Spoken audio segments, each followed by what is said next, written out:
Hello everyone. Tonight, we're not going to a world shimmering with gold and mystery, but to the crushing weight of stone and silence. We're diving into what life and death meant inside the tomb of a god-king in ancient Egypt. Forget the adventure movies, Hollywood filled with treasure hunters and cursed mummies. The truth is, the absolute silence and pitch-black darkness in those corridors would probably make you lose your mind. So before we embark on this eternal journey, take a moment to like the video and subscribe, but only if you genuinely enjoy what I do here. And in the comments, let me know where you're tuning in from and what time it is for you. It's always fascinating to see who's joining us in this ancient silence from around the world. Now dim the lights, maybe turn on a fan for that soft background hum. And let's ease into tonight's journey together. Congratulations. You've just woken up in the year 2560 BC inside the Great Pyramid. The good news is you're in the heart of one of the 7 wonders of the world. The bad news? You're beneath millions of tons of stone, and every breath you take smells of 4,000-year-old dust. Chapter 1. The Last Morning. Life beneath the sleeping mountain. You open your eyes, not to the shrill cry of a digital alarm, but to a soft, golden light painting a perfect square on the wall opposite you. The sun has found you. It streams down from an opening in the very center of your ceiling, a feature your modern mind struggles to comprehend. You live in a house with a hole in its roof, an atrium, and it is the most beautiful thing you have ever seen. The air you breathe is not the recycled, sterile air of an air-conditioned room. It is alive. It carries the warm scent of the Campanian countryside, the rich aroma of baking bread from the pistrinum down the street, and a faint, sweet smell of jasmine from the garden just beyond your chamber. You lie for a moment on a simple, firm mattress filled with straw and wool, listening to the sounds of your home waking up. The soft padding of sandals on the mosaic floor outside your door, the gentle murmur of slaves speaking in hushed tones in the kitchen, the splash of water as the central pool, the impluvium, is cleaned for the day. You sit up and swing your legs onto the cool, tiled floor. Your room, your cubiculum, is small and sparsely furnished, its walls decorated with vibrant frescoes of mythical beasts and impossible landscapes. There is no clutter of charging cables, no glowing screens, no pile of clothes you meant to put away. Life here is simpler, more deliberate. You stand and walk towards the doorway, which is just an open archway, not a solid door. Privacy is a fluid concept. As you step out into the atrium, you perform a ritual you do every morning. You nod your head towards a small, ornate niche in the wall, the lararium. Inside, small bronze figures of your household gods, the Lares and Penates, stand watch. They are the guardians of your family, the spirits of your ancestors, and you offer them a silent prayer for another day of health and prosperity. In your world, faith is often a distant, abstract thing. Here it is woven into the very walls of your home, as real and present as the sunlight on the floor. A young slave girl, no older than 14, approaches you with a basin of cool water and a clean linen cloth. You wash your face and hands, the water a refreshing shock. You look at her, and a pang of modern guilt hits you. She owns nothing, not even her own time. Yet she performs her duties with a quiet efficiency, her expression unreadable. You understand that this entire beautiful way of life, the warm bread, the clean floors, the very peace of this morning, is built upon the silent, unending labor of people like her. It is a disquieting thought that you quickly push aside. It is simply the way of the world. You are dressed in a simple tunic. It is time to see the city. As you walk towards the great bronze and wood door of your domus, you pass the outer wall of your house, the wall that faces the street. It is covered in writing.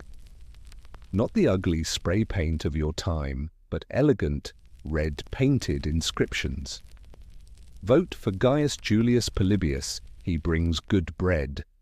Another reads, Marcus loves Spendusa, but she does not care for him. The walls of Pompeii are the city's newspaper, its social media feed, its diary. Politics, love, insults, and advertisements are all painted here for the world to see, a raw and honest reflection of the city's lifeblood. You step out of the heavy, dark doorway and into the vibrant chaos of a Pompeian street. The noise is not the roar of engines, but a symphony of human and animal sounds. The clatter of wooden cartwheels on the massive, uneven paving stones, the shouts of merchants selling everything from fish to fine silks, the laughter of children playing a game with nuts, the bleating of a goat being led to market.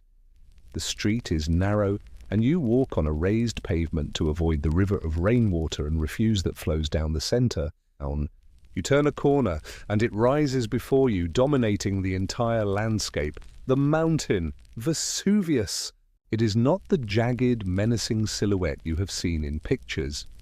In this time, in 79 AD, it is a vision of pastoral beauty. Its slopes are covered in lush green forests and sprawling vineyards that produce some of the most prized wine in the Roman Empire. Its single, flat-topped peak is serene, often wreathed in a gentle cloud. The people of Pompeii do not fear this mountain, they love it. It is the source of their rich soil, their prosperity, their beautiful scenery. You look at Vesuvius as a friend, a great, green, sleeping guardian.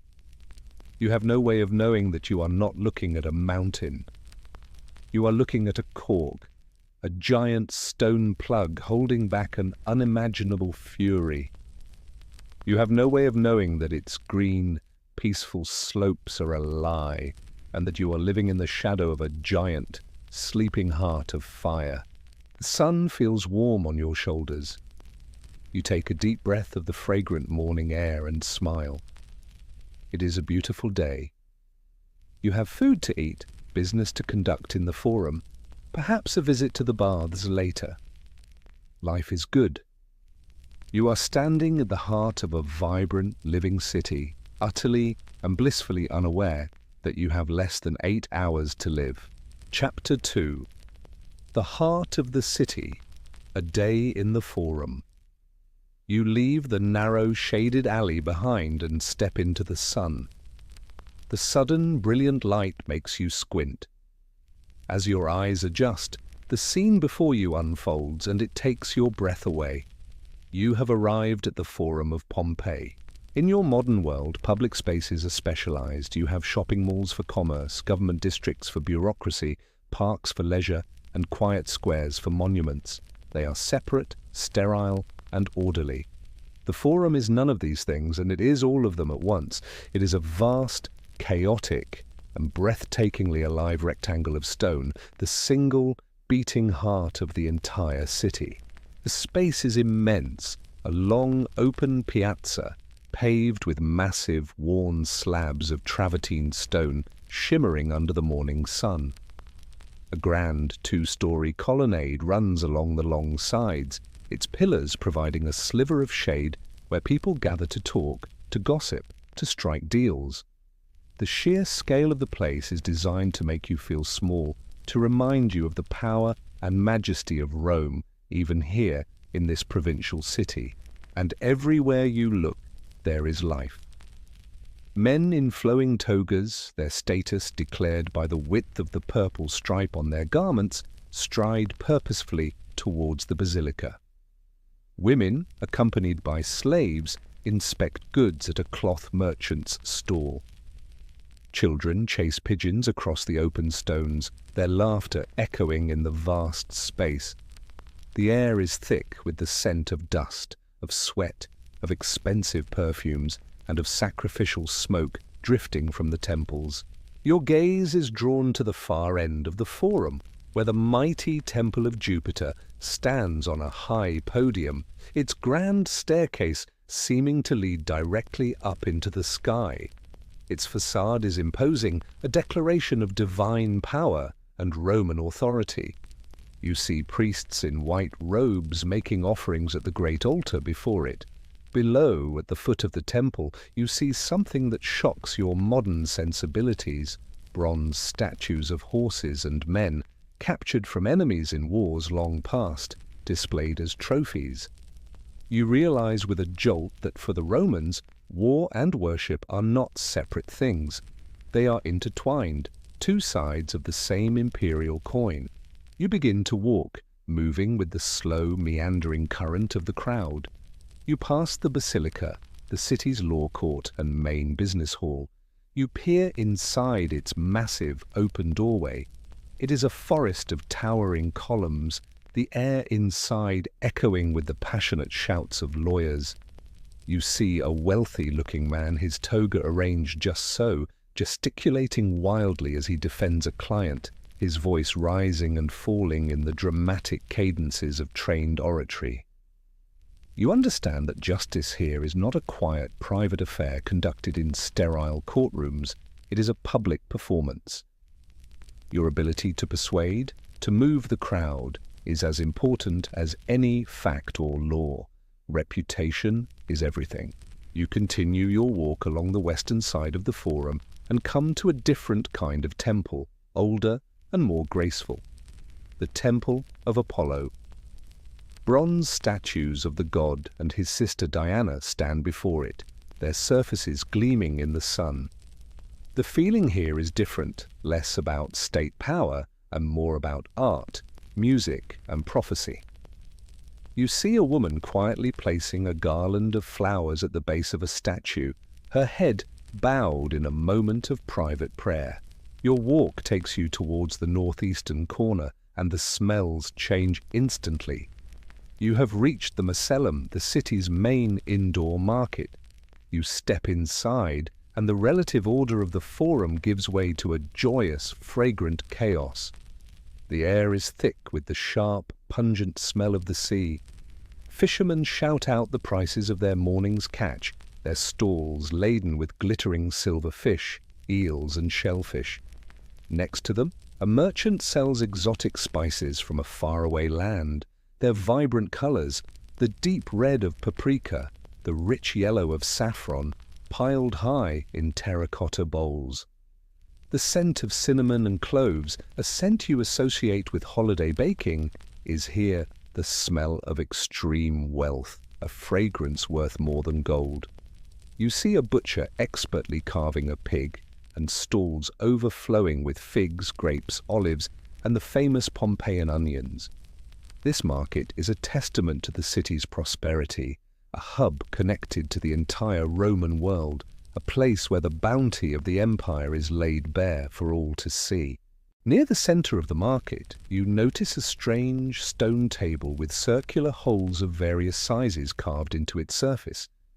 This is the mensa ponderaria, the official table of weights and measures. You watch as a market official takes a loaf of bread from a baker and places it into one of the holes, checking its size against the official standard. The baker looks on nervously. This simple stone table is a powerful symbol of civic order, a guarantee against the small cheats and deceptions of daily commerce. It is a reminder that even in this chaotic marketplace, the law of Rome holds sway. You purchase a small piece of flatbread still warm and a handful of sweet dark grapes for your breakfast. You step back out into the main piazza of the forum, finding a spot on the steps of a public building to sit and eat. As you chew the simple, delicious bread, you watch the life of the city unfold before you. You see a politician, a candidate for aedile, standing on a pedestal, giving a speech to a small, skeptical crowd. He makes grand promises of new public fountains and more exciting gladiatorial games, his voice full of practiced charisma. You see two merchants in a heated argument, their hands flying as they dispute the price of a shipment of wine from Gaul. You see a group of legionaries, their armor glinting, laughing loudly as they share a joke. You see slaves hurrying on errands, their eyes downcast. moving through the crowd like invisible ghosts. It is a whole world in this one square. Every human drama, from the grandest political ambition to the simplest purchase of a meal, is playing out right here, under the warm Italian sun. You finish your grapes and look up. Your gaze travels over the statues, the temples, the bustling crowd, and settles once again on the great green mountain that looms over it all, Vesuvius. It is a perfect backdrop, a beautiful, silent guardian watching over its beloved city. The people of Pompeii mill about below, their minds filled with thoughts of money, love, politics, and dinner. Not a single person in this entire vast crowd gives the mountain a second thought. It has always been there. It will always be there. It is simply part of the scenery. The sun is climbing higher. The day is growing warmer. The energy of the forum is reaching its peak. You feel a sense of contentment. You are a part of this. You are a citizen of Pompeii on a beautiful, ordinary day in August, and the future feels as solid and as permanent as the stone beneath your feet. Chapter 3. Bread and games, the people's entertainment. The sun climbs higher in the sky, its heat beginning to beat down on the pale travertine stones of the forum. Your business here is done. The bread and grapes you bought have satisfied your morning hunger. As you stand, wondering where the day will take you next, you hear it. It is a new sound carried on the warm breeze from the eastern edge of the city. It is a deep, rhythmic roar, the sound of thousands of voices joined together in a chorus of anticipation. It is a sound of raw, primal excitement, a sound you have never heard in your modern world except perhaps through the distorting filter of a speaker. Here, it is real, powerful, and alive. It is the sound of the games. A new purpose fills you. The quiet contemplation of the forum is over. The visceral thrill of the amphitheater awaits. You join the great river of people flowing out of the forum's eastern exit. The character of the crowd has changed. The slow-moving, negotiating merchants and politicians have been replaced by a tide of citizens all moving in one direction. You see entire families, the children's eyes wide with excitement. You see groups of young men betting loudly on which gladiator will be victorious. You see wealthy citizens carried in litters by their slaves, eager not to miss the opening procession. You reflect on the entertainment of your own time, a solitary experience most often, a glowing screen in a dark room, a story or a game consumed in the privacy of your own home. Even public events like concerts or sports matches feel somehow orderly, controlled. This is different. This is not mere entertainment. It is a civic ritual, a fundamental part of what it means to be a Roman. It is the great, unifying passion of Pompeii, a spectacle of life and death that binds every citizen together, from the richest senator to the poorest craftsman. It is panime circenses, bread and circuses, the two things the politicians know will keep the people happy.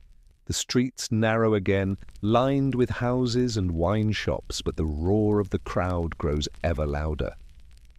You can feel a low vibration through the soles of your sandals, the resonance of thousands of stomping feet and shouting voices.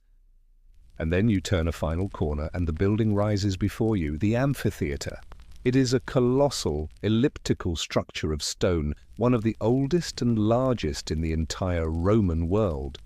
It seems to have grown out of the earth itself, a great, silent testament to the city's love of spectacle. The area around it is a chaotic festival. Vendors sell roasted sausages that hiss and spit over coals, their savory smell mixing with the sweet scent of honey cakes. Wine merchants shout their prices, pouring dark red liquid from heavy amphorae into simple clay cups. The energy is electric, a city holding its breath before the release of violence and glory. You follow the crowd up a steep stone staircase and through a dark, vaulted passageway, a vomitorium. and then you emerge into the light and the noise. You are inside.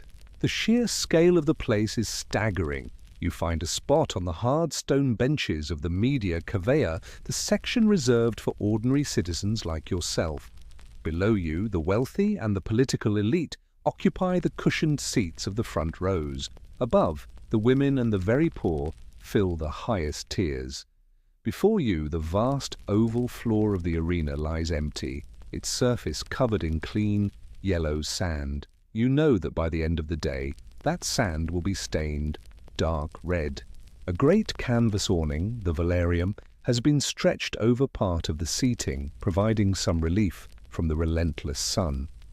You watch the complex system of ropes and pulleys managed by sailors from the nearby port of Misenum and marvel at the engineering.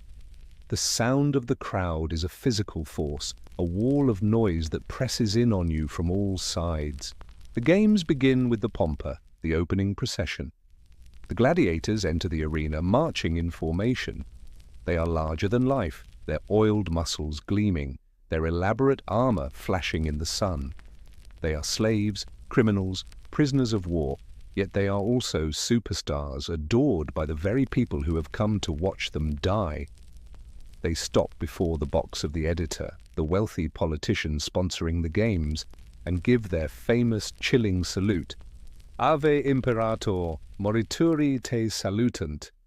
Hail, Emperor, we who are about to die salute you. The first match is a classic pairing designed for maximum spectacle. A heavily armed Mumio with his large shield and fish-crested helmet against a nimble Retiarius, armed only with a trident, a dagger, and a weighted net. The contrast is a study in power versus speed. The crowd roars its approval. The fight begins. The Retiarius dances and feints, his net whirling, trying to entangle his opponent. The Mumilio moves slowly, defensively, his shield held high, waiting for a single opening to use his short, deadly sword. The crowd is not a passive audience, they are participants. They scream advice, they curse the Retiarius for his cowardice, they cheer the Mumio for his stoicism. You find yourself swept up in the collective emotion, your heart pounding with a primal thrill that is both intoxicating and deeply unsettling. The net flies through the air. The Mumilio ducks, but it catches his shield arm. The Retiarius pulls, and the great shield is wrenched away. The crowd gasps as one. The Mumilio is exposed. He discards the shield and draws his sword, now forced into an aggressive stance. The fight becomes a desperate, close-quarters dance. The clang of the trident against the sword echoes through the arena. Then it is over. In a flash of movement too quick to follow, the Retiarius stumbles, and the Mumilio's sword finds its mark. The Retiarius falls to the sand, wounded but not dead. He drops his weapons and raises a single finger, the traditional plea for mercy. A sudden, intense silence falls over the crowd of 20,000 people. Every eye turns to the defeated gladiator, and then to the editor in his box. The fate of the man on the sand is no longer in his own hands. It is in the hands of the mob. The crowd begins to stir. Those who believe he fought bravely give the thumbs-up gesture, a signal for mercy. Those who thought him a coward offer the thumbs down, a signal for death. You look around at the faces, the excited children, the grim-faced men, the women looking on with a mixture of horror and fascination, and you feel the terrifying, fickle power of the crowd. This is the true nature of the games. It is not about sport, it is about power. The power of the crowd over a single life, the power of a politician to give the people what they want, the power of life and death as public entertainment. The editor, seeing the mood of the crowd is for blood, gives the fatal sign. The victorious Mumilio hesitates for only a second before delivering the final, efficient blow. The crowd erupts in a deafening roar. You feel sick. The sun, the noise, the smell of blood on the sand, it is too much. The excitement has curdled into a feeling of weary disgust. You have seen enough. You stand up and push your way back through the crowd, seeking the cool darkness of the passageway. You need to wash away the dust and the fever of this place. You need the quiet and the steam of the baths. Chapter 4, Marble and Steam, the Ritual of the Baths. You push your way out of the amphitheater's dark passageway and back into the blinding light of the afternoon sun. The roar of the crowd fades behind you, but the images remain seared into your mind. The flash of steel, the red on the yellow sand, the roar of 20,000 voices demanding death. Your body feels grimy, coated in a fine layer of dust and sweat. Your mind feels just as unclean, stained by the feverish, bloodthirsty energy of the games. You feel an urgent, primal need to wash it all away, to immerse yourself in water and steam, to be purified and made whole again. You know exactly where to go. There is only one destination that can offer such solace. You turn your steps toward the great public baths, the Thermae. The walk takes you through a different part of the city, past bakeries sending the warm, comforting scent of fresh bread into the streets, and workshops where craftsmen hammer and saw. The energy of the crowd is different here. The frantic excitement of the games has been replaced by the more relaxed, languid pace of the late afternoon. You see others, like you, heading in the same direction, their faces also flushed from the sun and the spectacle. The desire for the baths is a shared communal feeling after the intensity of the arena. You arrive before the Stabian Baths, one of the largest and oldest complexes in Pompeii. It is not just a building, it is a sprawling public institution, a palace for the people.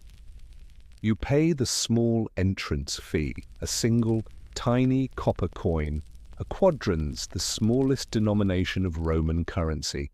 You reflect on this. In your world, a spa day is an expensive luxury. Here, cleanliness and relaxation are considered a basic right for every citizen, an affordable, daily ritual. You enter the first great chamber, the Amphitheater, the changing room. The air is immediately warm and humid, filled with the sound of echoing voices, laughter, and the distant splash of water. It smells of warm, damp stone, and of the scented oils that people use to clean themselves. The room is busy. Men of all ages and classes are here. You see a wealthy merchant being attended to by his slaves, who carefully fold his expensive toga. You see a group of soldiers, their muscular bodies scarred from past campaigns, laughing and joking. You see craftsmen and shopkeepers, their bodies lean from a life of labor. You find an empty niche in the wall and begin to undress. You fold your tunic and place it in the small, arched space. A slave, hired by the baths, stands guard nearby to prevent theft. The feeling of public nudity is, at first, jarring to your modern sensibilities. The concept of privacy, of personal space, is so deeply ingrained in you. But you look around and realize no one is paying any attention. Here, the unclothed body is not a source of shame or spectacle. It is simply a practical state for the rituals to come. It is a great equalizer. In the baths, a senator and a shoemaker are, for a brief time, just two naked men seeking warmth and cleanliness. Your journey through the baths follows a time-honored circuit, a sequence designed to open the pores, cleanse the body, and soothe the mind. First, you step out into the palestra, a large open-air courtyard surrounded by a portico. The sun is warm here. You see men exercising, a group playing a fast-paced game with a small, hard ball, others lifting stone weights, two young men engaged in a friendly wrestling match in a sandy pit. You are not in the mood for such exertion.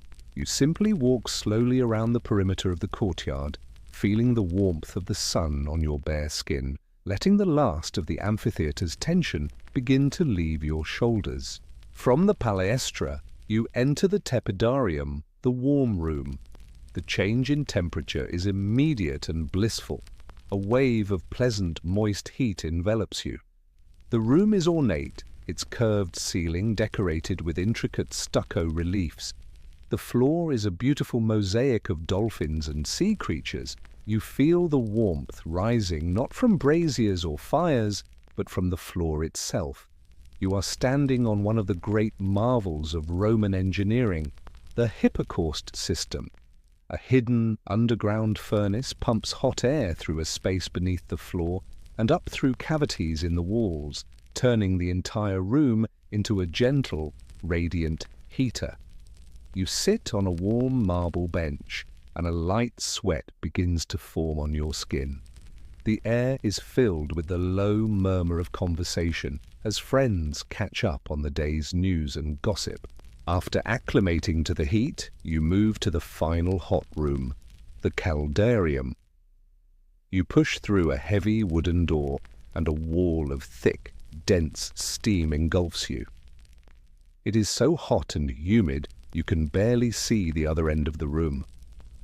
The air is heavy, almost difficult to breathe, but you know it is working its magic. You feel the sweat begin to pour from your body, carrying with it the dust of the streets and the grime of the arena. You sit in the heated alcove, closing your eyes, letting the intense heat penetrate your muscles, unknotting every bit of tension. You feel the memories of the gladiatorial combat, the roar of the crowd, the sight of blood, all dissolving in the steam, washed away in your own perspiration. Now comes the most uniquely Roman part of the experience. You take a small flask of olive oil and rub it over your entire body. Then you pick up a strigil. It is a curved metal scraper, the Roman equivalent of soap.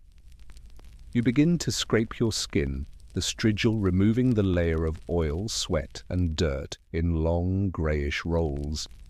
It is a strange, rough, but deeply cleansing sensation. You feel as if you are shedding an old skin, scraping away not just the physical dirt, but the emotional residue of the day. Finally clean and sweating, you are ready for the last step. You walk briskly to the frigidarium, the cold room. In the center is a circular pool of deep, shockingly cold water. Without hesitating, you descend the steps and plunge in. The shock is total, and it is electrifying. Every pore in your body seems to snap shut. The heat and languor of the steam room are instantly replaced by a feeling of sharp, vibrant, crystalline clarity. You feel completely awake, completely alive, completely renewed. You emerge from the cold plunge, feeling like a new person. You are clean, you are calm, you are reborn. You dry yourself with a fresh linen towel and return to the pleasant warmth of the tepidarium. You find a quiet spot on a bench and simply sit, enjoying the feeling of profound cleanliness and peace. The sun is lower in Thesky now, its light slanting through the high windows, illuminating the steam that still hangs in the air. The afternoon is waning, the chaotic energy of the morning and the violence of the games feel like they happened a lifetime ago. You feel a new sensation stirring within you, a simple, honest feeling. Now that you are clean and relaxed, you are starting to feel hungry. The prospect of the evening meal, the cena, begins to form in your mind. A long, leisurely dinner with good food, good wine, and good conversation. It is the perfect way to end a Pompeian day. Chapter 5. Feasting tables, the Pompeian cena. You step out from the grand archway of the baths, and the world has changed. The harsh, white light of the afternoon has softened into the warm, golden glow of evening. The sun is sinking towards the horizon, painting the sky in strokes of orange, pink, and deep purple. Long, cool shadows stretch across the stone streets. The frantic energy of the day has subsided, replaced by a calmer, more domestic rhythm. Torches are being lit in front of homes and shops, their flickering flames casting a warm, inviting light. The air is filled with the delicious smells of cooking fires, roasting meat, garlic, herbs, and baking bread. You are clean, relaxed, and a pleasant, honest hunger has now taken root in your belly. The day is not over yet. You have been invited to a cena, a dinner party, at the home of a prosperous merchant whose domus is one of the grandest in the city. It is the pinnacle of the Pompeian social day, an evening not just of food, but of conversation, entertainment, and connection. You arrive at the house as the last light of day fades from the sky. The great door is open, and a slave greets you at the entrance, taking your cloak. He leads you through the familiar space of the atrium, which you saw this morning in the bright sunlight. Now it is transformed. Dozens of small oil lamps have been lit, their tiny flames reflecting in the central pool of the impluvium, making it look as if fallen stars are floating on the dark water. You are not led to a conventional dining room. Instead, you are escorted into the triclinium, the formal dining chamber. The room is breathtaking. Two of its walls are covered in vibrant, masterful frescoes depicting heroic scenes from Greek mythology, Achilles, Hector, the gods of Olympus watching from above. The third wall is entirely open to a small, private garden, the peristyle, where the scent of jasmine and roses hangs heavy in the cooling night air, mingling with the sound of a small, bubbling fountain. But the most alien feature to your modern eyes is the furniture. There are no chairs. In the center of the room, arranged in a U shape around a low, intricately carved wooden table, are three wide plush couches. This is the triclinium itself, from which the room gets its name. The host greets you warmly and shows you to your designated place on one of the couches. Following the custom, you lie down on your left side, propping yourself up on a large, soft cushion. Another slave immediately appears to remove your sandals and wash your feet with scented water. The position is awkward at first, a complete contradiction to the upright, formal way you are used to eating. Yet as you settle in, you begin to understand its purpose. It is a posture of pure leisure, of relaxation. It signals that the work of the day is done and the time for pleasure has begun. The dinner begins with the gustatio, the appetizer course. Slaves move silently around the room, placing small dishes on the central table. There are bowls of gleaming black and green olives, fresh cheeses drizzled with honey, and a salad of crisp greens. There is a plate of eggs cooked and sliced, served with a sharp, savory sauce. And to your surprise, a dish of what you recognize as dormice, a great delicacy, baked and stuffed with nuts and spices. You decide to be brave. To drink, you are served not plain wine, but mulsum, a popular aperitif of wine, sweetened with fresh honey. It is sweet, strong, and delicious. As you eat, you use your fingers. The fork has not been invented yet. You use a small spoon for the sauces and your hands for everything else. It feels rustic, almost childish, yet strangely intimate. Between bites, a slave offers a bowl of scented water for you to rinse your fingers. Conversation flows around you. Men discuss the price of grain from Egypt, the latest political gossip from Rome, and the results of the afternoon's gladiatorial games. The atmosphere is relaxed, yet full of life and intellectual energy. Then comes the main event, the prima mensa. The slaves clear the appetizer dishes and bring in the centerpiece. It is a whole roasted pig, its skin cooked to a perfect, crackling brown. It has been presented with such artistry that it looks almost alive, an apple placed in its mouth. The host takes a long, sharp knife and carves it with practiced skill, revealing a stuffing of figs, herbs, and spices whose aroma fills the entire room. You are served a generous portion on a clean plate. Alongside the pork, there are dishes of lentils, roasted vegetables, and bread, a much softer, finer bread than the kind you would buy on the street. You take your first bite of the pork, and your senses are hit with a flavor combination that is completely alien. It is both sweet from the fruit and intensely savory. And underneath it all is another taste, a complex, salty, pungent flavor that permeates everything. It is garum, the infamous Roman fermented fish sauce. It is in everything. To your modern palate, it is a shock, but you quickly find it is strangely addictive, adding a depth of flavor you have never experienced. As the main course continues, the entertainment begins.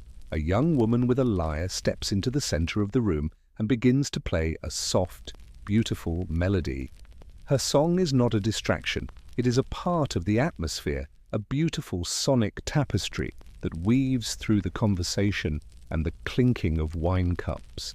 Finally, when everyone is full and content, the main course is cleared away for the secunda mensa, the dessert. There are no complex cakes or pastries as you know them. Sweetness here is natural. Platters of fresh bursting figs, bunches of sweet grapes, and glistening ruby-red pomegranate seeds are placed on the table. There are also small, dense cakes made with nuts and drenched in golden honey. It is a simple, clean, and satisfying end to the meal. The sky in the garden outside is now completely black, and the only light comes from the oil lamps and the brilliant, unpolluted stars above. The conversation has grown softer, more philosophical.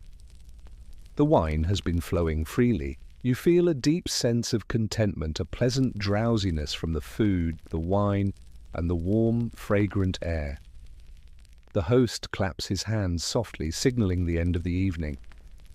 You rise from your couch, your body feeling heavy and relaxed.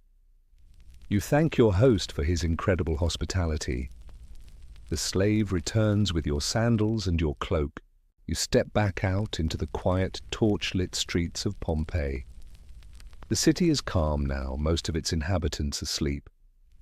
You walk slowly back towards your own domus, your belly full, your mind filled with the lingering taste of wine and the echo of a beautiful song. You feel completely at peace. The day has been long and full of incredible experiences. Now, all that is left is to find your bed and surrender to a deep and dreamless sleep. Chapter 6. Love and Graffiti, the City's Secrets. You have returned to the quiet sanctuary of your domus. The heavy street door is barred for the night, shutting out the city. The slaves have retired to their small quarters. The house is asleep, breathing softly around you. The oil lamps have been refilled, casting a warm, gentle glow that makes the shadows in the corners of the atrium deep and soft. But after the rich food and flowing wine of the Sena, sleep does not come immediately. You find yourself drawn to the small, private garden in the heart of the house, the peristyle. You sit on a cool marble bench beside the small, gurgling fountain. The air is fragrant with the heavy scent of night-blooming jasmine and damp earth. Above, through the open roof of the peristyle, the sky is a perfect, star-dusted black.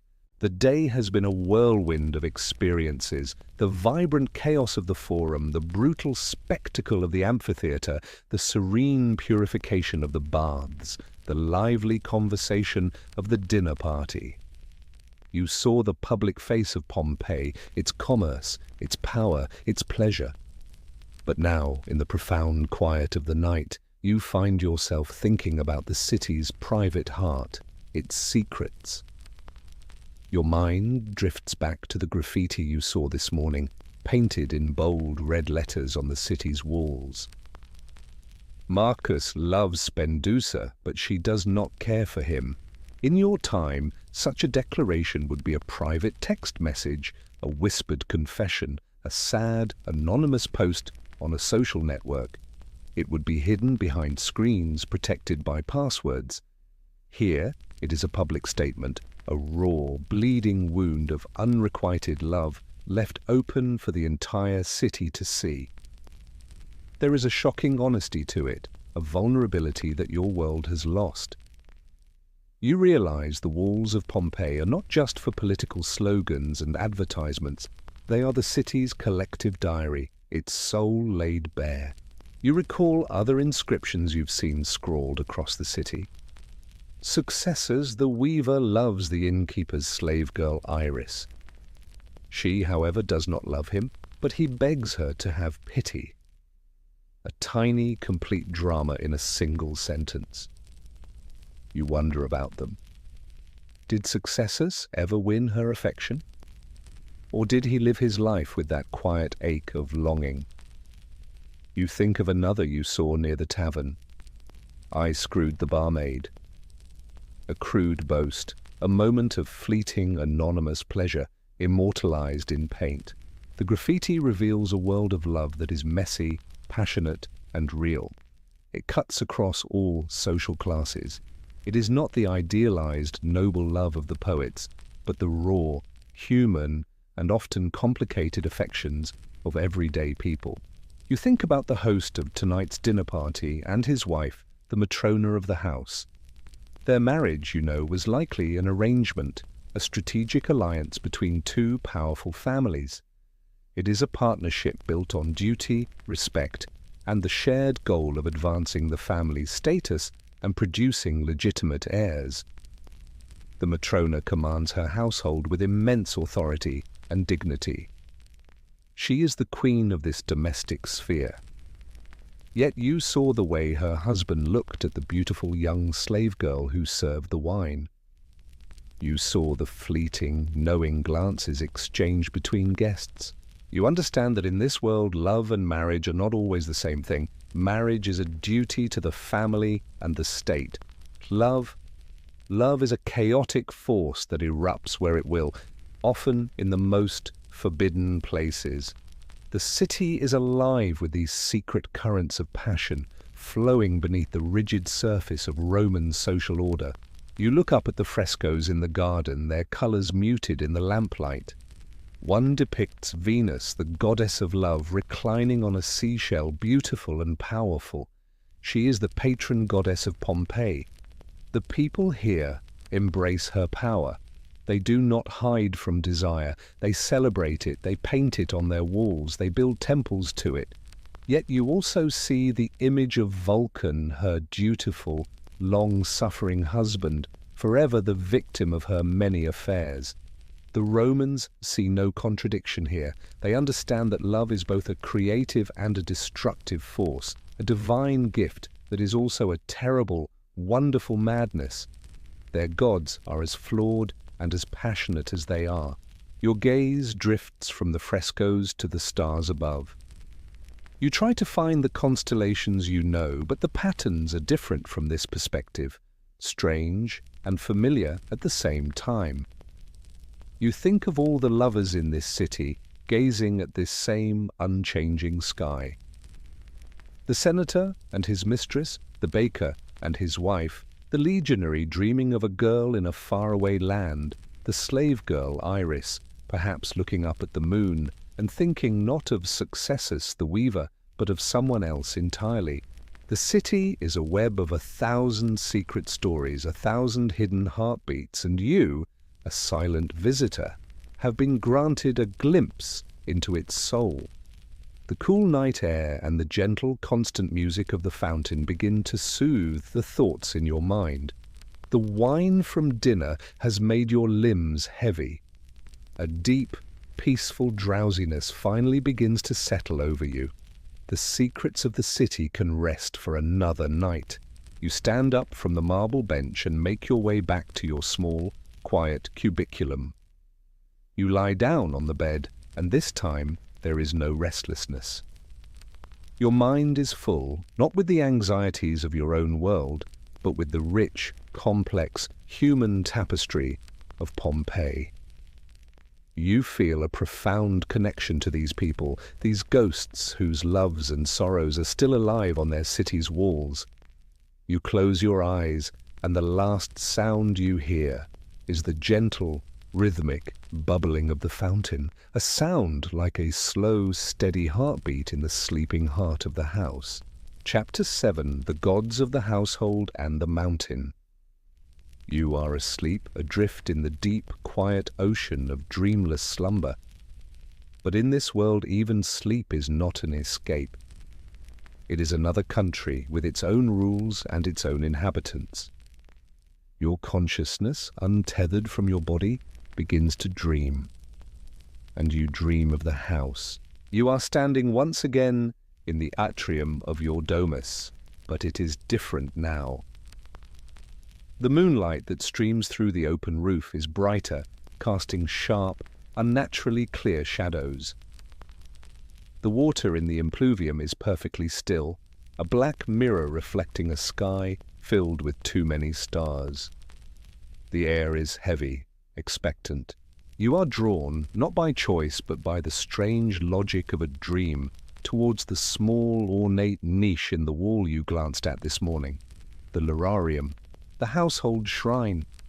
In your dream, it seems to be the only source of light, glowing with a soft, internal bronze luminescence. You step closer and look at the small figures within. The Lares, the twin guardians of the family, and the Penates, the spirits of the pantry and the home. In your modern world, a house is a collection of wood, stone, and glass, a shelter, an investment. Here you understand, a house is a living thing with its own soul, and these small bronze figures are its heart. They are not distant, mighty gods like Jupiter or Mars. They are family. They are the spirits of your first ancestors, the guardians who watch over your birth, your marriage, your death. They ensure the fire in your hearth never dies, that there is always food on your table, that your family line continues. Every morning they are greeted, every meal a small portion is offered to them. You realize with a sudden clarity that the Romans are never truly alone. Their past is always present, a small, bronze, watchful audience to their daily lives. The dream shifts. You are no longer in your house.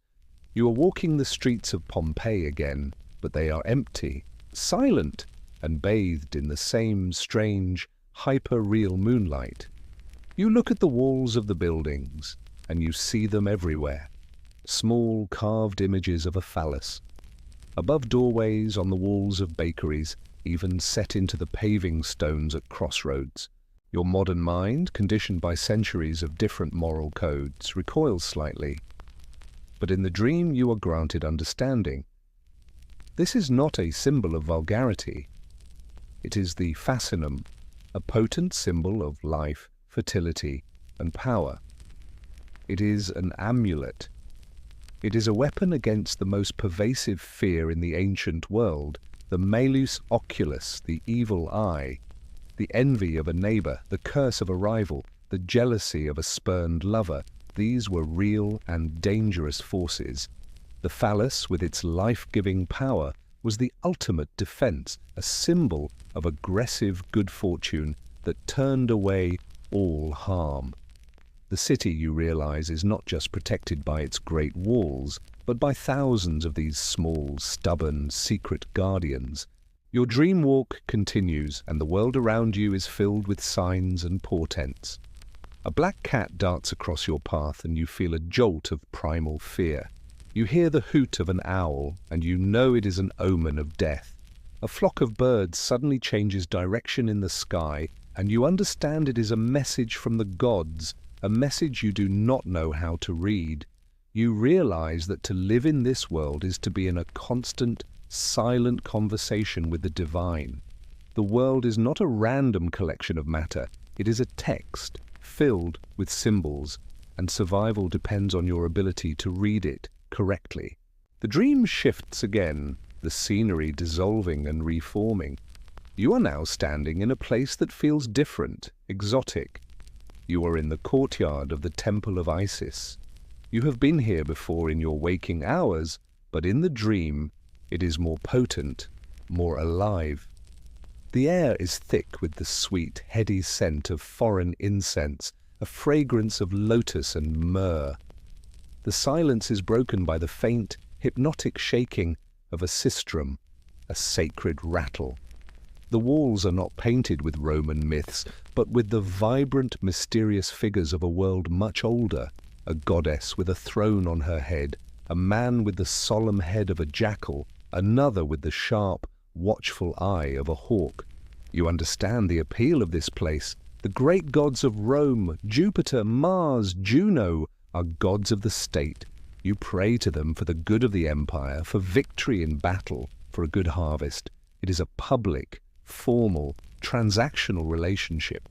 But Isis offers something else. She offers a personal connection. Her mysteries promise not just prosperity in this life, but a blessed immortality, a victory over death itself.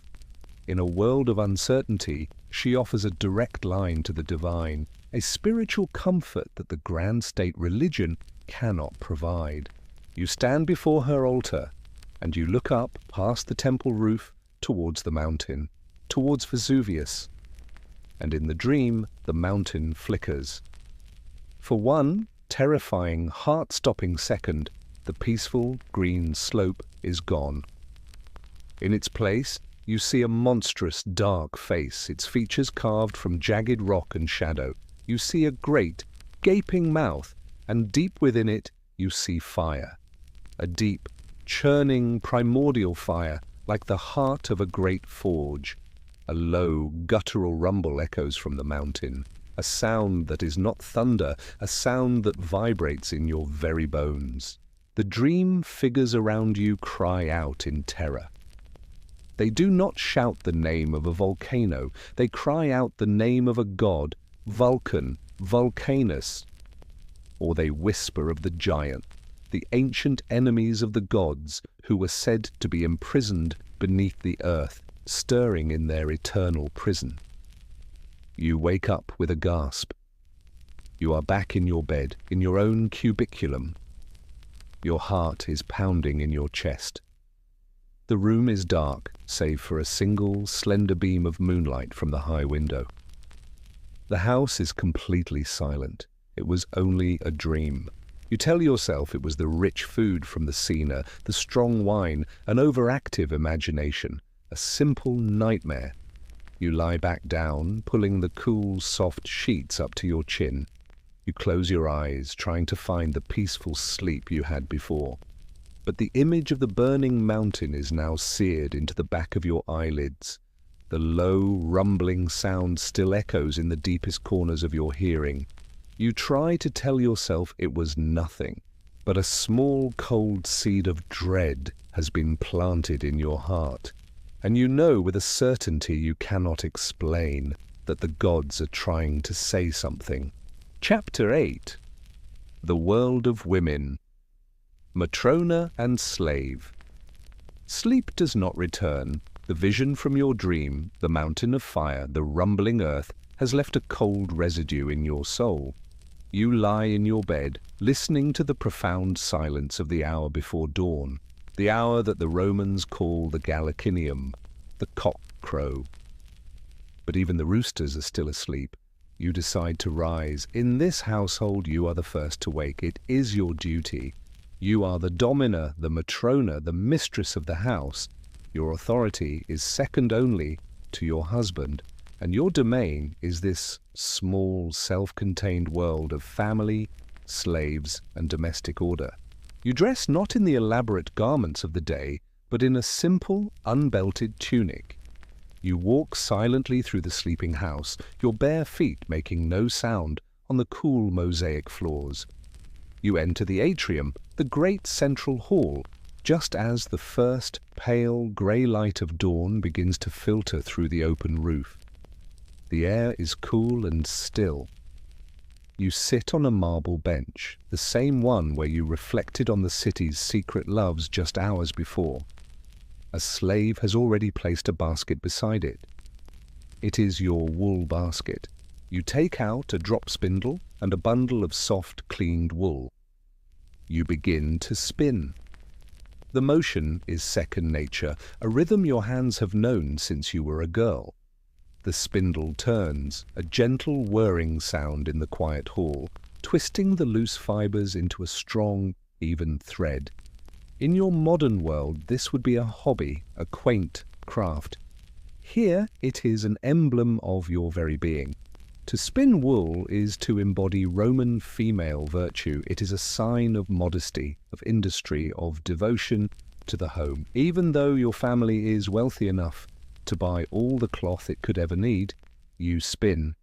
You spin to set an example for your daughters, for your slaves. You spin because it is what a good Roman wife does. It is a quiet, meditative, and profoundly meaningful act. As the light grows stronger, the house begins to stir around you. The first to appear are the female slaves. They move with a practiced silence, their eyes downcast, waiting for your instruction. You are their mistress, and your power over them is absolute. You can have them beaten for a minor mistake or sold for a moment of insolence. Yet the relationship is more complex than that. Your personal handmaiden, a clever girl from Greece named Lyra, approaches you. You look at her. She is perhaps 17 years old, the same age as your own daughter. In another life, she might have been your daughter's friend. In this life, she is your property. A strange mix of affection and authority defines your bond. You depend on her for your daily rituals, and she depends on you for her very survival. You give her quiet instructions for the day's meals, for the weaving that needs to be done, for the preparations for a religious festival next week. Your voice is soft, but it carries the unquestionable weight of command. You are keenly aware of the invisible, uncrossable chasm that separates your two lives. Your comfort, your status, your entire world as a Matrona is built upon the silent, unending work of women like Lyra. Your children emerge from their rooms, rubbing the sleep from their eyes. They run to you, and you embrace them, the rough wool of your tunic, a familiar comfort to them. You check that they are well, that they have slept soundly. But their direct care, their education, falls to others. Their nurse, a steady and kind woman from Syria, takes them to get washed and dressed. Their tutor, an educated Greek slave, will arrive later to teach them rhetoric, literature, and mathematics.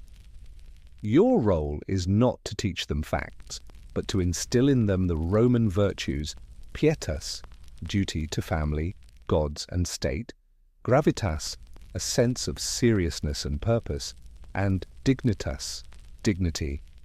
You are the moral core of the household. Later in the morning, you prepare to leave the house to visit the temple and then a friend. Now the ritual of dress is a formal affair. Lyra helps you into your primary garment, the stola. It is a long, pleated tunic, sleeveless, that fastens at the shoulders with ornate brooches. It is the distinctive dress of a married Roman woman, a public declaration of your status and your modesty. It is beautiful, but it is also a uniform. It is restrictive, designed for graceful, deliberate movements, not for haste. You feel its weight on your shoulders, the weight of tradition and expectation. You contrast it with the freedom of the clothes from your other life, the world of your dream, where you could wear whatever you wished. Here, what you wear is not a choice, it is a statement of your identity and your place in the world. When you are ready, you do not simply walk out the door. A Matrona of your standing does not walk the streets alone. You are accompanied by a retinue of slaves, a human shield that separates you from the dirt and the crush of the common crowds. Your world, you realize, is a gilded cage. You hold immense power within the walls of your domus, but your freedom in the world outside is sharply curtailed by the demands of propriety and status. You stand for a final moment in the atrium, the heart of your kingdom. The household is running like a well-oiled machine under your command. The smell of baking bread now fills the air. The sound of your children laughing echoes from the garden. It is a world of order, of peace, of prosperity. You look up through the opening in the roof and see the peak of Vesuvius brilliant and green under the morning sun. The terrifying image from your nightmare feels foolish now, a phantom of the night. You dismiss it. The gods are in their heavens, the city is alive, and your household is safe. Your concerns are not with fiery mountains, but with the price of saffron at the market, the marriage prospects for your daughter, and the guest list for your next dinner party. With a final reassuring glance at your household gods in their shrine, you give a nod to your attendants. It is time to begin the day. You step out into the sunlit street, your mind filled with the small, important, everyday details of life, completely unaware that the silent, watchful mountain has already begun to count down its final hours. Chapter 9. The first tremor, the warning.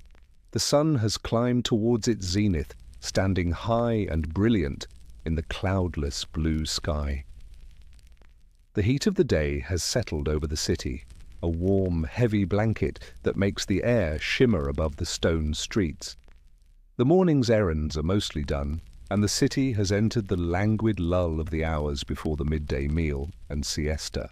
You have finished your visit to the temple and are now walking with a friend through a quieter portico, one that borders a beautifully maintained public garden. The conversation is light, a pleasant exchange of society gossip and plans for the upcoming Vinalia, the wine festival. You feel a sense of deep contentment. The anxieties from your strange dream have been washed away by the bright sunlight and the comforting routines of a normal day. Life feels stable, predictable, and good. You pause to admire a particularly beautiful statue of a faun, its bronze form captured in a moment of joyful, drunken dance. Your friend is in the middle of a story about a scandalous affair involving a senator's wife. You are smiling. And then it happens. It does not begin with a sound. It begins with a feeling, a deep, low vibration that seems to come from the very marrow of the earth, traveling up through the soles of your sandals and into your bones. For a split second, the world feels wrong. The birds in the garden fall silent. The endless city murmur dies.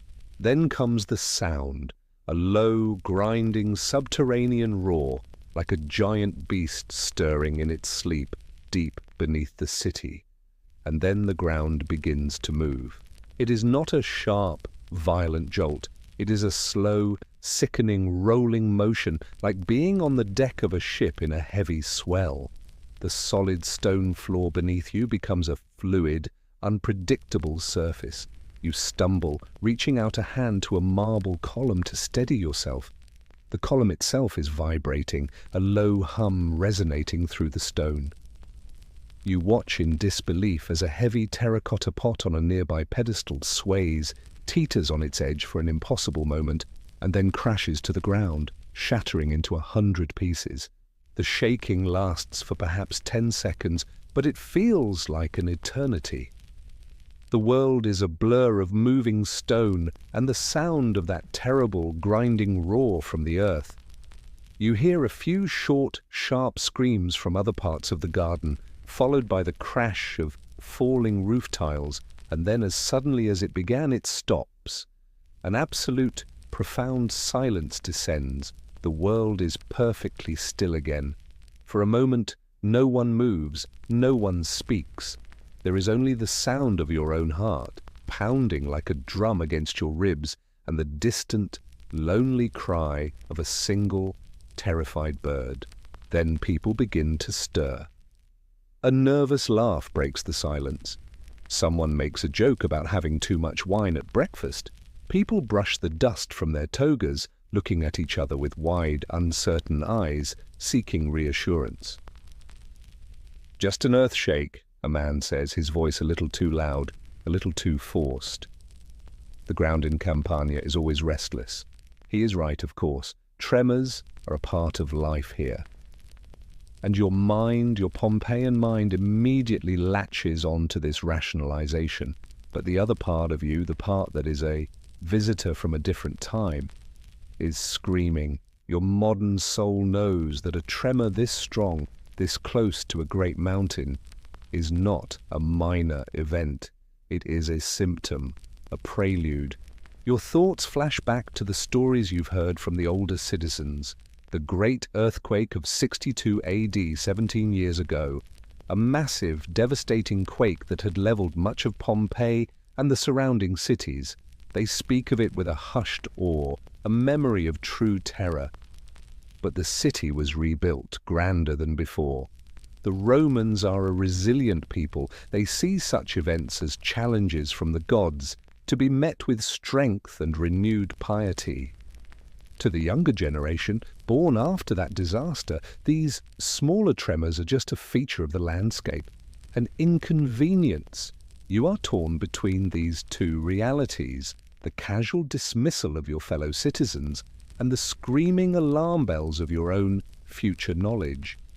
You look around for guidance, for some authority to make sense of the moment. In your world, you would pull out a phone. News alerts would be flashing. Seismologists would be on television explaining the epicenter, the magnitude. Here, you have only the confused faces of your neighbors and the ancient, inscrutable will of the gods. People begin to look towards the temples, their eyes seeking the priests. Is this an omen? Has Jupiter been angered? Has Neptune, the earth-shaker, struck the ground with his trident? A priest emerges from a nearby temple, his face a mask of calm authority.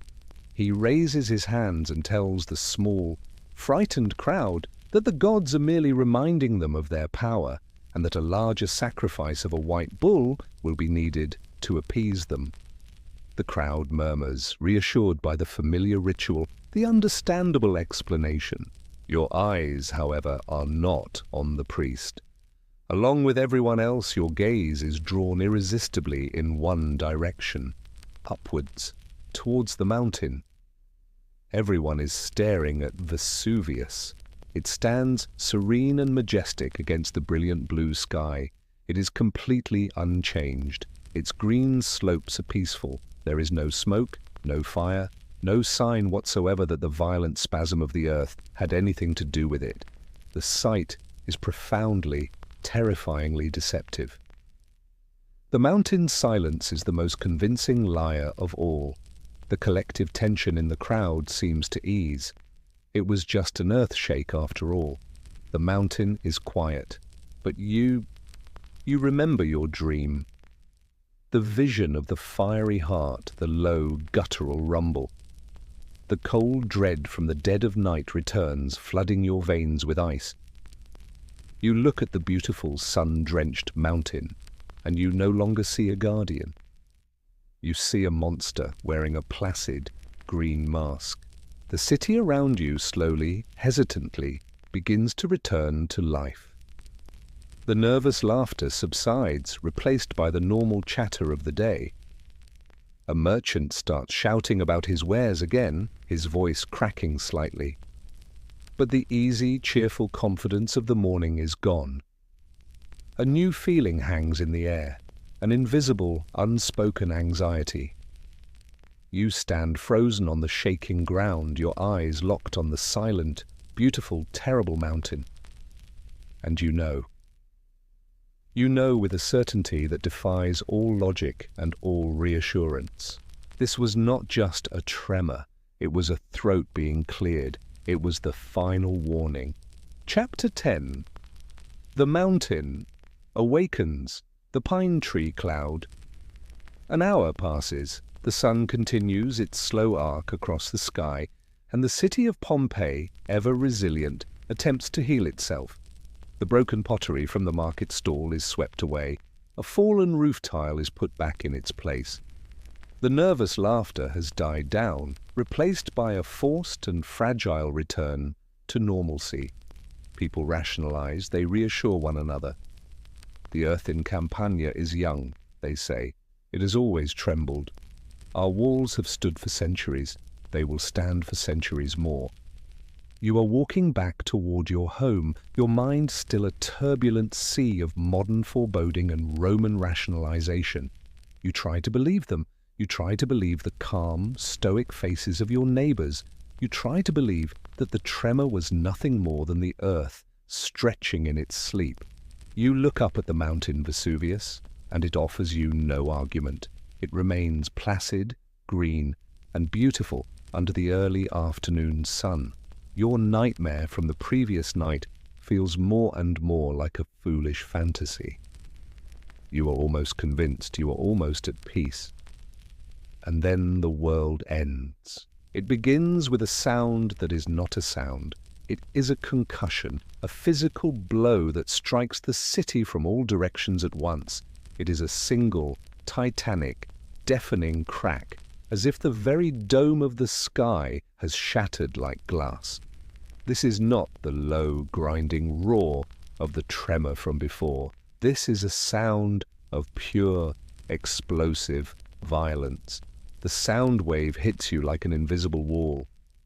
You are thrown off balance, stumbling against a wall. Around you, windows don't just rattle, they explode inward in a shower of fragments. The birds that were singing in the gardens fall silent, their songs choked off in an instant. The entire population of Pompeii, every man, woman, and child, stops.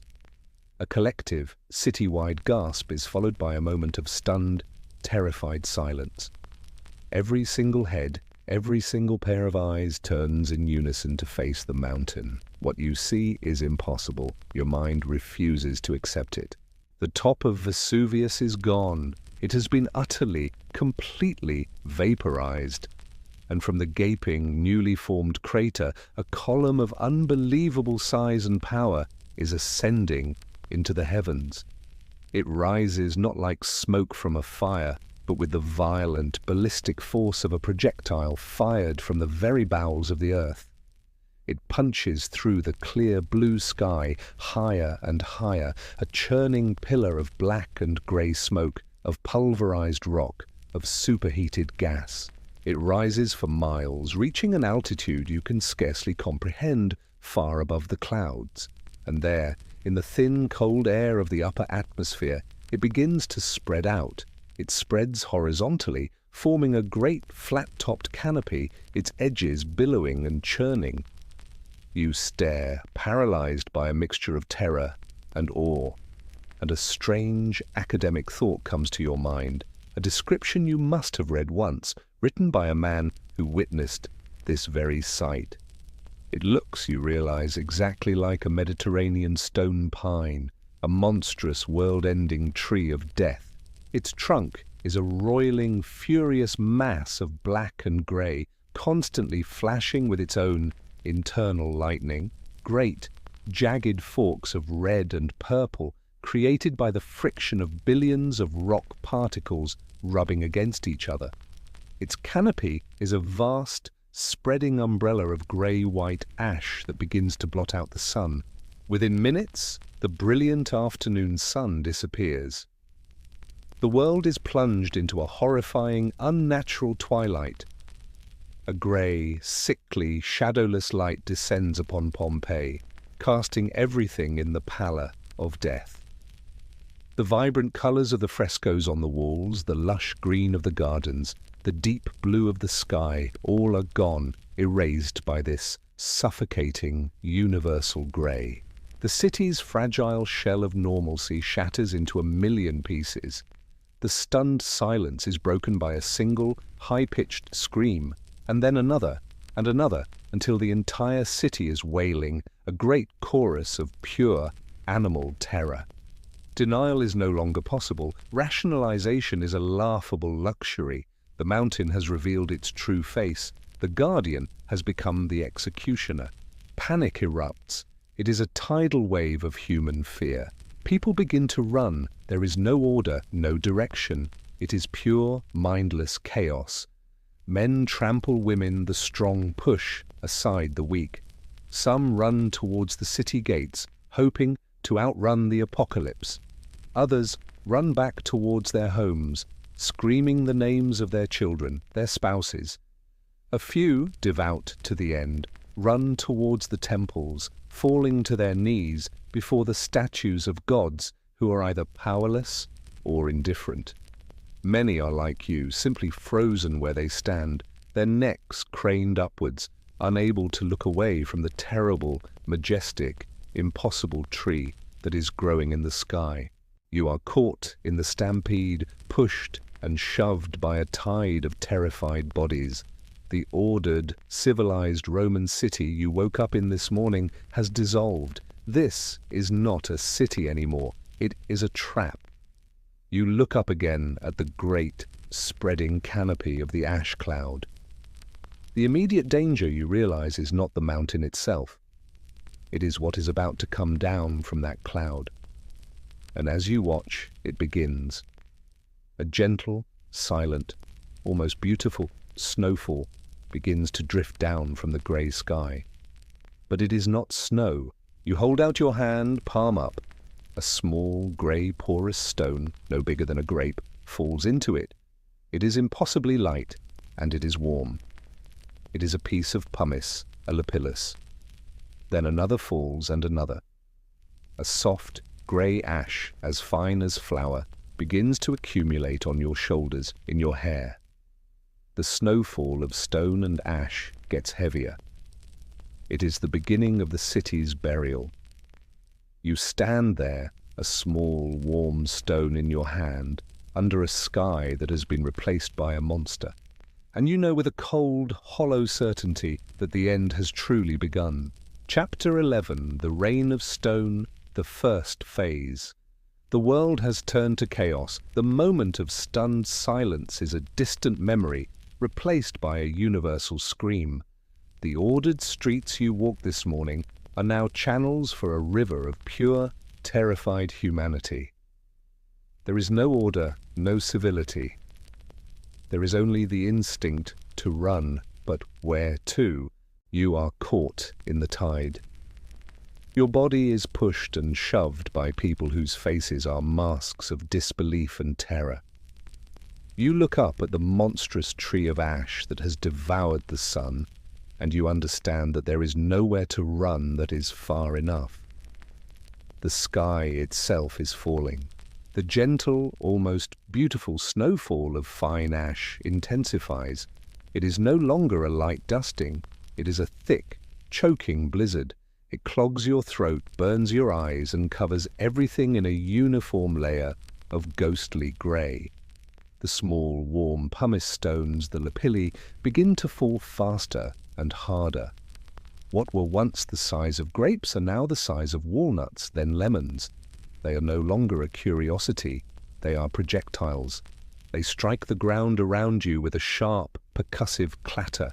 They hit the terracotta roof tiles of the houses, and the tiles shatter with a sound like breaking plates. You raise an arm to shield your head as a stone glances off your shoulder, its impact a dull, painful thud. You see a man next to you struck on the head by a larger stone.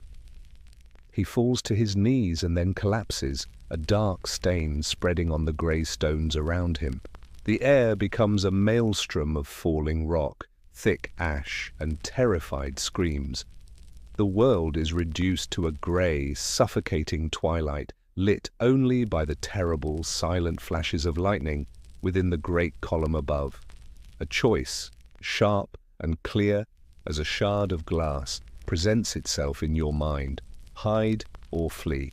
You see a surge of people running desperately towards the city gates, towards the harbour. It is the most basic instinct to escape the source of the danger. But as you look down the long open street, you see the horror of that choice. The air is so thick with falling stones that the street has become a killing field. To run through it is to expose yourself to the direct, relentless bombardment from the sky. It is a gamble against a sky that holds all the dice. You look the other way, at the sturdy stone houses that line the street. Their doorways seem to offer sanctuary. The Roman walls are thick, the roofs have stood for generations. It seems logical. It seems safe. Shelter from the storm. Many people are making this choice, ducking into their homes, pulling their families inside, barring the great wooden doors as if that could stop the wrath of a god. A plum-sized stone strikes your back, hard enough to make you cry out in pain and stumble to your knees. The decision is made for you. You cannot survive in the open. Scrambling back to your feet, you see the open doorway of a large domus nearby. You don't know who it belongs to. It doesn't matter. You join a handful of others, a woman clutching 2 small children, an old man, 2 terrified slaves, and run inside into the relative darkness of the atrium. The moment you are under the cover of the roof, the world changes. The sharp clatter of the falling stones is replaced by a new sound, a sound that will become the soundtrack to the rest of your short life. It is the sound of heavy, rhythmic, deafening thuds on the roof above. Thud, thud, thud. It is the sound of the mountain burying you alive.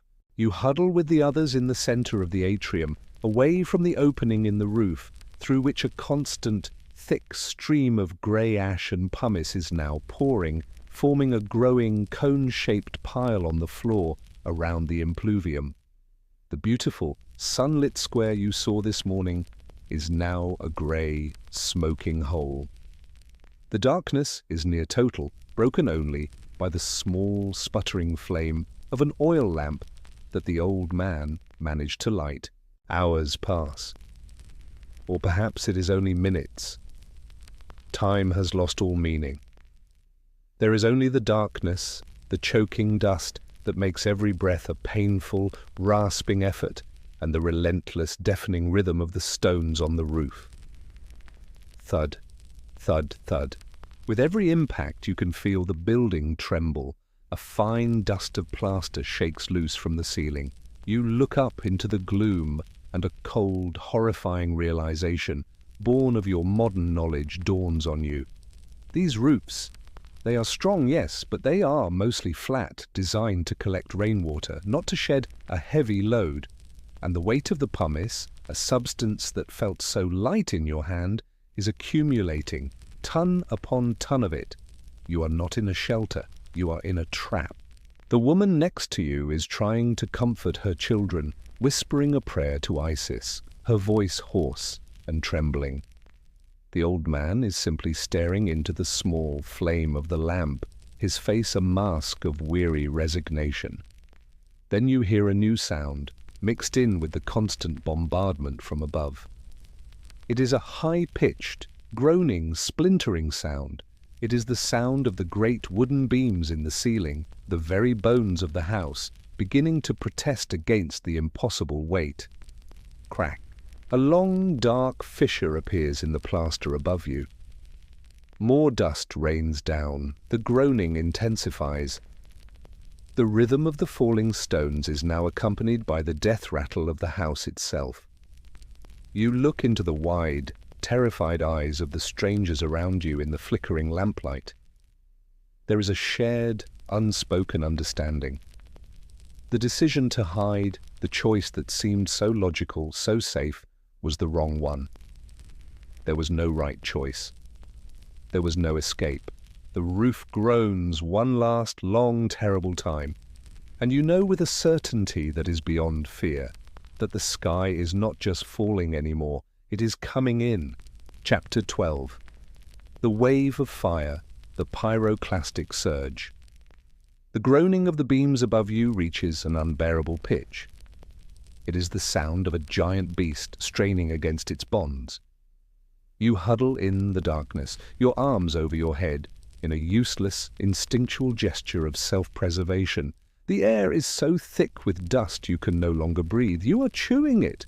The small flame of the oil lamp sputters and dies, starved of air, plunging you into absolute, suffocating blackness. Then comes the final, explosive crack. It is not a sound you hear with your ears, but one you feel with your entire body. The roof gives way, the world collapses. A torrent of grey pumice and ash, the weight of a mountain, pours into the room. you are thrown to the ground, the immense weight pressing down on you. There is a moment of suffocating pressure, of being buried alive in the hot, gritty darkness. You fight for a breath that isn't there, your lungs filled with abrasive dust. This is it, you think. This is how it ends, drowning in the earth. But then something strange happens. The relentless, deafening bombardment from above seems to lessen. The terrible pressure eases slightly. A new, deathly silence falls over the buried city, broken only by your own ragged, painful coughing. Is it over? Could the eruption be subsiding? A tiny, impossible spark of hope ignites in your heart. Perhaps you can survive this. Perhaps you can dig your way out. But the silence is a lie. It is not an ending. It is a pause. A new sound begins. It is nothing you have ever heard before. It does not come from above, but from the side, from the direction of the mountain. It is a low, ground-hugging, rushing hiss. It sounds like a monstrous, invisible ocean wave, 1,000 miles wide, breaking on a shore of glass. It is the sound of unimaginable speed, and it is getting closer. In your time, they would have a name for this. They would call it a pyroclastic surge. They would explain that the great column of ash in the sky, the terrible pine tree, had grown too heavy to support its own weight and had collapsed upon itself. They would tell you that this collapse had unleashed an avalanche of superheated gas, ash and rock, a cloud of death hotter than an oven, moving faster than a hurricane, annihilating everything in its path. But you have no words for this. You have no science to explain it. For you, it is simply the mountain itself, which has grown tired of throwing stones from a distance and has now decided to run down the hill and devour you whole. The rushing, hissing sound becomes a deafening roar. The ground begins to vibrate again, not with the rolling motion of the tremor, but with a high-frequency, violent shaking. The air in your small, debris-filled pocket of existence becomes hot. Not just warm, but instantly, searingly hot. The moisture in the air, the tears on your cheeks, the sweat on your skin, it all vaporizes in an instant. Through a small crack in the pumice and rubble above you, you see a new light. It is not the grey twilight of the ash cloud, nor the golden glow of a lamp. It is a terrifying, hellish, incandescent, orange-red glow that illuminates the dust-filled air around you. The roar is upon you now. It is the sound of the world being unmade. You have just enough time for a single, final thought.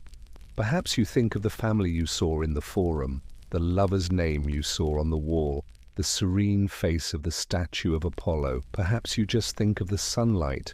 The wave hits the house you are trapped in. It does not knock it down, it does not crush it, it vaporizes it. There is a final, deafening whoosh of incandescent air, a sound that is both everywhere and nowhere at once. And in that instant, everything stops. There is no pain, there is no time to feel pain. The heat is so immense, so absolute, that it sears your nerves into silence before they can even send a signal of agony to your brain. Your heart stops mid-beat. Your last breath is stolen from your lungs. There is only a single, blinding flash of white-hot light that erases all thought, all memory, all sense of self. And then, nothing. It is over. The struggle is done. The fear, the pain, the choking darkness, all gone. Your body, in its last, reflexive posture of self-preservation, is instantly encased in the fine, hot ash. In a fraction of a second, you and the city and everyone in it have become a statue. A moment of life, a final gesture of terror or love, is frozen forever in time. But you are no longer there. You have been released. There is only this deep, profound and final quiet. The quiet after the storm. The quiet at the end of all things. There is nothing left to fear, nothing left to fight. Let the silence hold you now. It is a blanket of perfect peace. You can rest in this stillness. Rest. Chapter 13, The Silence Beneath the Ash, the Death of a City. You are floating now, a disembodied awareness, a silent thought drifting on the currents of time. The connection to the small, fragile body you once inhabited is severed. The terror, the pain, the struggle, it is all a distant memory, a story that belonged to someone else. You are now a witness. You look down upon the place that was once Pompeii, but there is no city. Where there were once bustling streets paved with stone and echoing with the sound of life, there is now only a vast, silent, and gently rolling desert of grey. A blanket of ash and pumice, meters deep, covers everything. It has smoothed over the sharp edges of the world, burying homes, temples, theatres, and people under a soft, uniform shroud. The vibrant colours of the frescoes, the intricate patterns of the mosaics, the loves and insults scrawled on the walls, all are now hidden beneath this monotonous grey pallor. The great pine tree of ash in the sky is gone, having collapsed and poured its fury upon the land. But the mountain has not finished.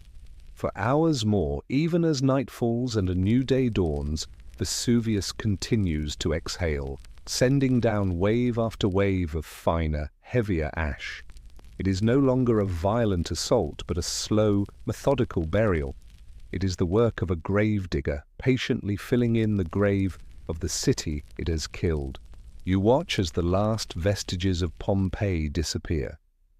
The top story of the basilica, which had stood proud above the initial layer, is covered. The grand colonnade of the forum vanishes. The high tiers of the great amphitheater, which once held 20,000 screaming souls, are slowly filled and then submerged beneath the rising tide of grey. Every layer of ash buries a memory deeper. Every falling stone erases a story. The city is not just dying, it is being actively forgotten by the landscape itself. Finally, after more than 18 hours of unrelenting fury, the mountain begins to quiet. Its deep, world-shaking roar subsides into a low, weary rumble, and then, at last, an exhausted silence. A strange, eerie peace settles over the land. The sun of a new day, August 25th, tries to break through the thick haze that still chokes the sky. It casts a weak, reddish, post-apocalyptic light upon a world that has been utterly and completely remade. The coastline of the Bay of Naples has been pushed outwards by almost a mile. The course of the Sarno River has been permanently altered, and the mountain itself is a different shape, its proud single peak decapitated, replaced by a great, smouldering caldera. You drift over this new, alien landscape. There is no sign of life. No birds circle in the sky. No insects buzz in the air. No green thing grows. The world has been sterilized, returned to a primordial state of rock and ash. There is no sound but the whisper of the wind over the new grey hills. It is impossible to believe that just yesterday this was a place of 20,000 human hearts, each filled with its own unique universe of hopes, fears, and dreams. Now it is just a place. A tomb. Far away, on the shores of Misenum, a handful of survivors, those who heeded the first warnings and fled, look back across the bay at the place where Pompeii once stood. They see only the great smoking mountain and the new grey desert at its feet. They cannot comprehend the scale of the loss. Their home is gone. Their world is gone. In the weeks and months that follow, the great Roman Empire, ever practical, moves on. The loss of a provincial city, while tragic, is a minor event in the grand scheme of an empire that stretches from Britain to Syria. The survivors are relocated. The Emperor Titus initiates a relief effort, but the task of excavating a city buried under so much rock is deemed impossible. The land is declared cursed and is abandoned. The name Pompeii fades. It becomes a story told by old men, then a line in a forgotten text, then nothing at all. The memory of the city suffers a second death. Rains come, the seasons turn, the grey ash, rich in minerals, begins to break down. Seeds carried on the wind find purchase. First weeds, then grasses, then small shrubs begin to grow on the new land. Eventually, trees take root. A new forest, a new ecosystem, is born on top of the old one. Shepherds, centuries later, will graze their flocks on these quiet green hills, completely unaware that a perfectly preserved city, a snapshot of a lost world, is sleeping just a few meters beneath their feet. A century passes, then another, then 500 years, then 1,000. The Roman Empire itself rises, falls, and becomes a distant memory. New languages are spoken, new gods are worshipped, new cities are built. And Pompeii sleeps. It sleeps in the dark, under the earth, holding its breath. It holds its streets, its homes, its art, and its people. It holds its last terrible moment in a perfect, silent embrace. It sleeps and it waits. It waits for a new kind of man to arrive. Men with shovels instead of swords, with curiosity instead of conquest. It waits to be found. It waits to tell its story again. Chapter 14. The Lost and the Found, the Discovery. You have waited in the timeless, silent darkness for an age. An entire civilization, your Roman world, has risen, fallen, and turned to myth. The world above has forgotten you. But now, after 17 long centuries of slumber, something new disturbs the peace of your tomb, a vibration, a sound. As a disembodied spirit, a memory bound to this buried earth, you are drawn to the disturbance. You float upwards through the meters of hardened ash and soil, and you see them. A new kind of man. They are not Romans. Their clothes are strange. Their tools are different. In the year 1748, they are not looking for a lost city. They are searching for ancient treasures, for the collection of a king. They dig tunnels haphazardly through the dark. And their shovels strike something hard. Stone, but art. You watch as they pull a beautifully preserved fresco from the wall of what was once a villa. A depiction of Flora, the goddess of spring, scattering flowers. Her colors are as vibrant as the day they were painted.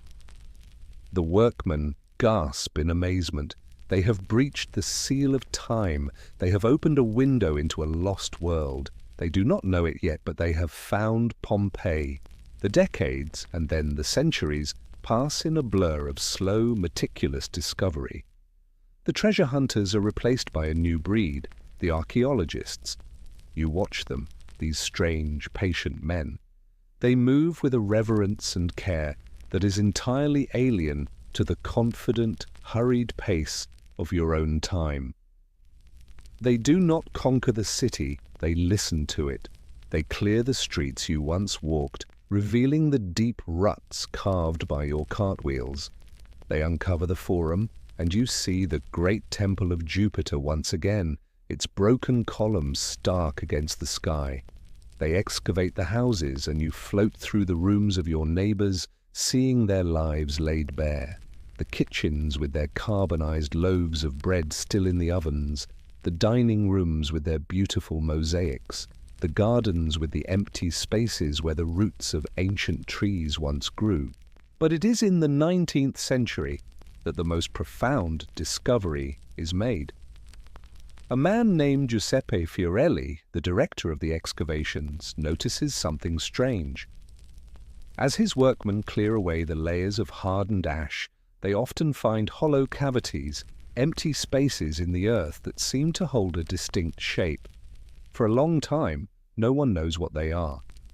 Then Fiorelli has an idea. It is an idea of pure genius, born of empathy and scientific curiosity. You watch as his team finds another of these voids. They carefully clear the area around it, revealing a small hole leading into the cavity. They do not dig further. Instead, they bring a bucket of liquid plaster.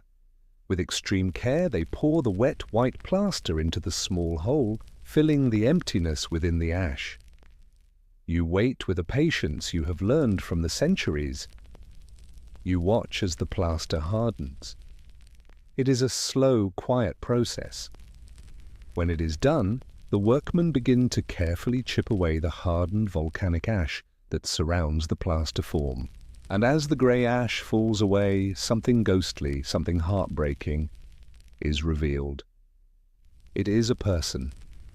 It is a perfect, white, three-dimensional statue of a human being, frozen in the last second of their life. You understand instantly. The body itself decayed long ago, leaving a perfect mold, a hollow negative space in the compacted ash. Fiorelli did not excavate a body. He filled a memory. He has given a voice to the silent.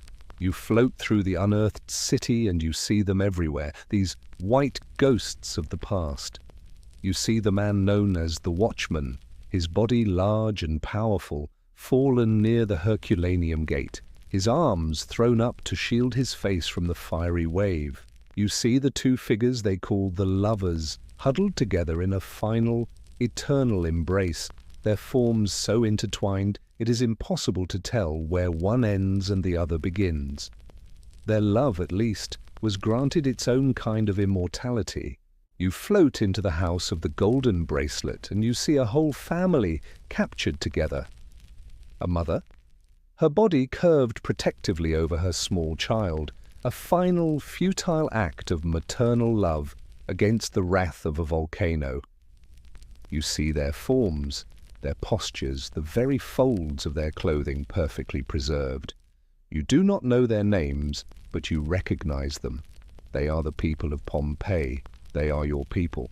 The most heart-wrenching sight is in the garden of the house of Orpheus. A dog, still chained to its post, its body twisted in the agony of its final moments. You can see its collar, the details of its fur, its mouth open in a silent final howl.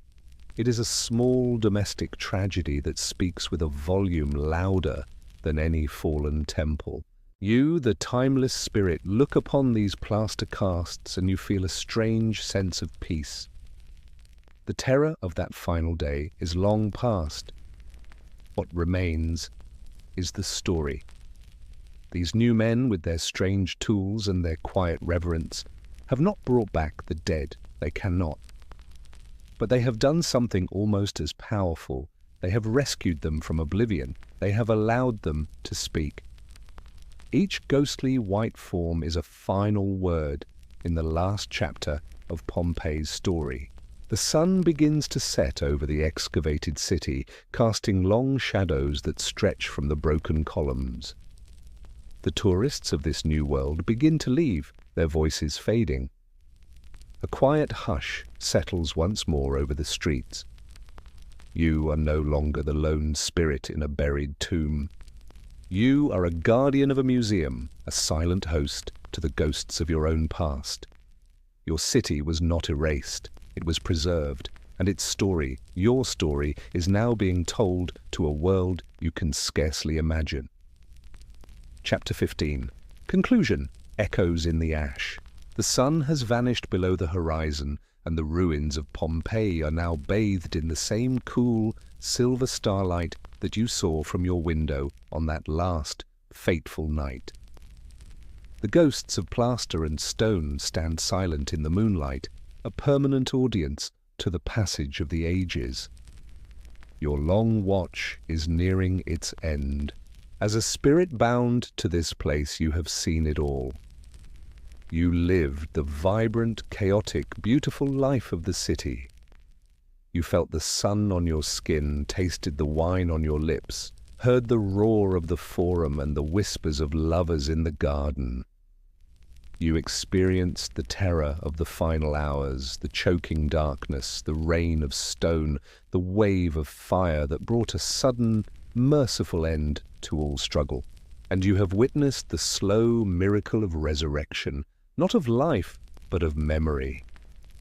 You have watched as new hands, new eyes, have patiently peeled back the layers of earth and time to reveal the secrets you held. What is the story that these ashes whisper to the new world? It is a story of fragility. You think of that last morning. The baker worrying about the price of flour. The politician practicing his speech. The mother scolding her child for running too fast. The lovers planning their secret meeting. They all woke up that day believing in the solid certainty of their world, their minds filled with the small, urgent, and ultimately meaningless plans of a single day. They believed they had time. Pompeii is the eternal reminder that time is a gift, not a promise. It shows how a world, in all its complexity and beauty, can be erased in a single afternoon.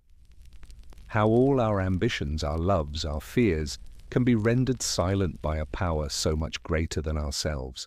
It is a story of the indifferent power of nature. The people of this city loved their mountain. Vesuvius was their guardian, the source of their fertile soil and their famous wine. They built their lives in its shadow, never understanding that the mountain did not love them back. It did not hate them either. It was simply a force of geology, a sleeping giant whose slow, deep breathing they mistook for eternal peace. We build our cities, our lives, with an illusion of control, believing we have tamed the world. Pompeii whispers from beneath the earth that nature does not negotiate. It simply is. But most of all, the story that echoes from these ruins is one of connection. As you look upon the plaster forms, the ghostly white statues of your fellow citizens, you see past the 2,000-year gap as if it were nothing. You see the woman shielding her child, and you feel the universal terror and love of a parent. You see the lovers in their final embrace, and you feel the timeless human need to face the end with someone you love. You read the graffiti on the walls, their crude jokes and declarations of unrequited love, and you recognize the same messy, beautiful, and complicated hearts that beat in your own world. They were not just Romans. They were not just historical figures. They were people. Their worries were your worries. Their loves were your loves. Their final, terrifying moments are a testament to a shared humanity that even a volcano cannot erase. And now, your own journey, your own long day, is at its end. The stories have been told. The memories have been honored. Let the lessons of the ashes bring you peace. Let your own worries, the small anxieties of your day, be buried now. Let them be covered by a soft, quiet blanket of sleep, just as the city was covered by the ash. They are not important. They will be gone by morning. Find the deep, profound silence that followed the end of all things in this city. A silence where there is no past to regret and no future to fear. There is only this moment, this breath, this peace. Like the city, you are now preserved in this moment of perfect stillness. Safe. Untouched. Held in the quiet of the night. The final whispers of Pompeii fade into the wind. The story's over. Rest now. Rest. Sleep.